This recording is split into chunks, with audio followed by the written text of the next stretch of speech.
The Greater Israel Project that I would argue just a couple of weeks ago was DOA has now had real life breathed into it by the collapse of the Assad regime. And remember, we have puppets in Cairo and we have a puppet in Jordan. These puppets are paid off handsomely, and they are obedient to our will with regard to Israel. Now, Sisi is an amazing man. I'm surprised he's still alive because his population wants to go to war. I'm sure he has good security, and he's probably killed everybody that could possibly compete with him. But I wouldn't rule out that he could suddenly vanish from the screen if he continues on the same path, because right now he is purely a U.S.-Israeli puppet. Abdullah is in a different position. He's hostage to the Israelis for water for his country.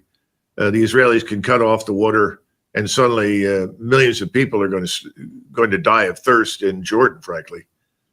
So I think Jordan is going to remain in this uneasy position, but the Islamists don't care about those things. And the Islamists will penetrate that Jordanian border as though there's nothing there. And once they move into that area, you could see chaos in Jordan as well. The point is that Israel has to be careful because what they think they can take and digest could, as you point out, be too much at this stage, and they could end up with more trouble on their flanks than they think. Remember that Hamas is not dead. It's been severely wounded, but it's not dead. And they have not succeeded in killing or driving out all of the Palestinian Arabs in Gaza. And they still want to do the same thing to the people living on the West Bank. Right. Because you only have so many forces, you can only stretch them so far. But the assumption has always been that people in the Middle East can be bribed, bullied, or bombed into submission. Well, I think the bribing and the bullying has reached almost its limits, and the bombing now has a serious effect, but I don't think the effect is going to be quite what it's been in the past. You're running out of really weak opponents and adversaries. You're going to start seeing some real resistance. And I'm talking primarily about the Iranians, their proxies in Iraq, as well as Kurdish elements and the Turks. These are serious people. They'll fight. It could get very, very bloody. Now, again, from an Israeli standpoint, they always look at their neighbors and celebrate whenever they kill each other. But the question is, what happens when that stops? Yeah. What happens when some new modus vivendi is reached? Do the Turks suddenly turn their gaze further to the west and look at Israel? There's nothing that would make Erdogan happier than to present himself as the savior of Islam and the liberator of the Islamic holy sites in Jerusalem. Well, we'll certainly have to wait and see how that happens. I pray that it never comes to fruition. That just remains a distant aspiration. In the last few minutes we have here, though, I want to look at U.S. interests in particular. One of the things I've been arguing since really the first Trump administration all the way through has been our troops in Syria and Iraq especially are nothing but points of vulnerability, and we need to withdraw them all. But apparently that's not the view of the elite foreign policy, so-called, in the United States. And the outgoing administration seems to want to put a card on the ground here to say, hey, incoming administration, keep your hands off the troops there because they're desperately needed. Here's what Jake Sullivan said in trying to make the case to keep the troops there. We have a presence both in Iraq and in Syria. That presence in Syria is there to work hand in hand with local partners to continue to suppress the threat that ISIS has posed going back many years now. And we've had significant progress in that fight just even in the last few months. Major players taken off the battlefield, large-scale degradation of those ISIS forces. But of course, an event like this happens, and ISIS immediately looks to take advantage. And we have seen reports of ISIS trying out in the Syrian Badia, the desert, to try to reconstitute to a certain extent. So we will continue to take action against that. And we will continue to make sure that force protection, the protection of our service members who are serving at a range of bases in eastern Syria, is the paramount concern from the president on down. The threat to those service members is not just from ISIS or from this violence. It is also from Iranian-backed Shia militia groups who themselves could try to take advantage of this. And so we are also doing what we believe we need to do to prepare for, deter, and protect against any potential attacks from that group of actors, which of course we have seen over the course of the past few years, and which we under the Biden administration have responded to at several points with direct strikes against those forces, both in Syria and in Iraq. He makes the case that those troops there actually have combat power and that they can be used to defend American interests if they needed to be. But we're talking about roughly 2,500 in Iraq and 900 in all that vast expanse of Syria that you talked about a minute ago, and they're not doing anything there. So why do we want to keep those troops in there, and what do you think Trump will do about it? Well, he was, let us say, just to be polite, rather disingenuous about a number of things.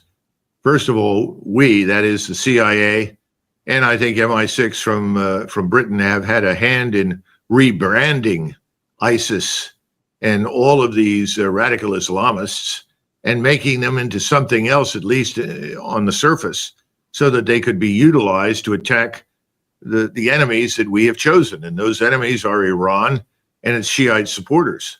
So insofar as we've had a hand in that, I think it's a little ridiculous for him to say, well, we're keeping an eye on this because ISIS will take advantage of it. ISIS is there. ISIS is us. Okay. And ISIS does have their eyes on Tikrit, on Mosul, on Kirkuk in northern Iraq, which of course are cities of great interest to the Turks, who view those cities as Turkish anyway. So if anything, what we've done now is we put the Kurds in this unenviable position of becoming a target for the Turkish military in the near future. The Turks now have the opportunity to flank and surround the Kurds down in Syria and drive headlong into them and throw them out of Syria entirely. And I think these are things that are being considered. As I said, on Turkish television, you see all these depictions of Greater Turkey, or, you know, the neo-Ottoman Turkish sphere of influence. All of it's readily available. I also disagree with him in terms of his strategic interests. We have always had an interest basically in two things. We have an interest in the flow of oil, maintaining the commercial access for ourselves and everybody else in the region, and in the preservation of Israel as a state. We have essentially said that's our national interest, which is one of the reasons I and several others were very critical of this terrible campaign in Gaza, because I don't think that's the way for Israel to survive. I think it's a way for Israel to go in the opposite direction, because no one in the region has forgotten that. Everyone in the region knows that they are, in the Israeli eyes, Amalek and subhuman. That's not a mystery. That's not gone away, and that's going to plague Israel as long as it exists. So I have a disagreement with what's strategically important. We need good relations with the Emirates, with Saudi Arabia, the various other players in the oil business. We want to keep that flowing, and we want to see Israel survive. The rest of this that he's talking about is nonsense. So I agree with you. I think at some point we're in a very difficult position.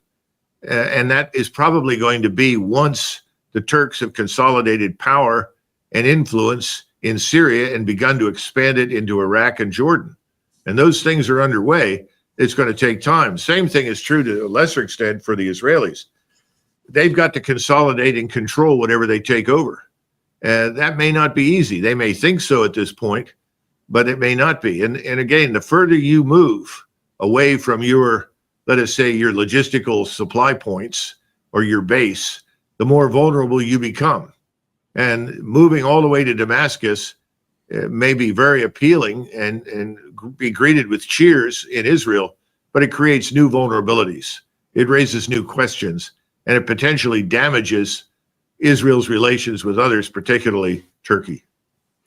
And in the last few minutes here, what is the risk for the United States if we don't withdraw those troops out of Syria? And they're there allegedly to help, to work hand in glove with the Syrian Democratic Forces, and the Turkish forces start moving out. We could be put in the position to where we may have to decide either to abandon the Syrian Democratic Forces or to actually fight the Turkish forces. What risk is there of that? Well, I think the risk is very high, and I would dump all these terms that talk about democracy. That's all nonsense. There's no democracy anywhere. We ought to just forget it. The Turks want to rid themselves of the Kurdish problem. That's an inevitability. we're sitting there tied to the Kurds. So answer your own question. At some point, that becomes very dangerous for us. And if you expect the Israelis to intervene to save the Kurds or save us, you're out of your mind. That's not even up for discussion. They're going to sit on what they've got and what they think they can hold in the context of greater Israel. So they're not going to do anything. So we're on our own. And I agree with you. I've never liked these penny packets of U.S. soldiers on the ground. I don't care how many mercenaries are with them. I don't care how many intelligence officials are out there. It's very dangerous. And I think it could blow up in our faces. Not immediately, but over time. And again, who anticipated what we saw happen in Syria? Maybe somebody in the intelligence community knew about it. Certainly in the CIA, they knew this is what they were working for, but nobody was going to warn anyone or tell anything about anything because we wanted this to happen. Well, it's happened. We've created this new whirlwind. The question is, do we escape from it, or are we going to be consumed by it?